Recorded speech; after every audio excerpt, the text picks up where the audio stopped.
We turn now to a developing story we've been following. New charges are filed against former Sacramento City Council member Sean Loloee. He was indicted on charges connected to the Viva supermarkets he owns. Loloee and his grocery store general manager, Carla Montoya, are accused of conspiracy, using false immigration documents and falsifying records to get COVID-19 relief money.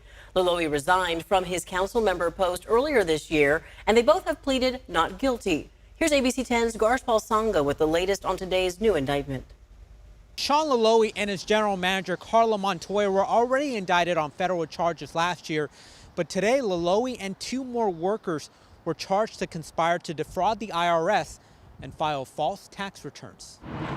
Former Sacramento council member Sean Loloee once again walking out of federal court, this time after federal prosecutors adding new charges to their existing case. They're just outrageous, completely outrageous. Loloee continuing to deny any wrongdoing. Were you surprised by these new charges tonight?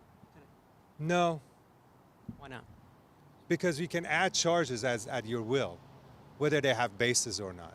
Loloee and two workers from his Viva supermarket chain were named in a new 58-count federal indictment Friday. The U.S. Department of Justice in the newest charges say Loloee's two workers, Mervaz and Ahmad Shams, the supermarket's financial auditor and human resources director respectively, manipulated employee time data to lower Loloee's payroll, pay overtime, and labor costs at Loloee's direction. These ridiculous charges have been made up.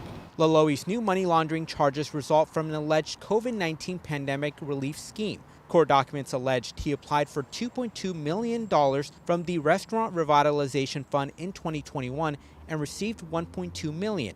The court documents allege he then wrote 10 checks, moving the money through multiple accounts and moved nearly $1 million into a trust with a family member's name. How do you feel about taking pandemic relief? The new indictment comes after Loloee and his supermarket general manager Carla Montoya were federally indicted in December for conspiracy, obstruction of agency proceedings, and possession and the use of false immigration documents.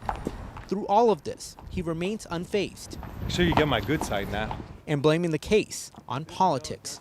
Without a doubt, I can tell you all without any hesitation, if I were not the council member, we will not be here today.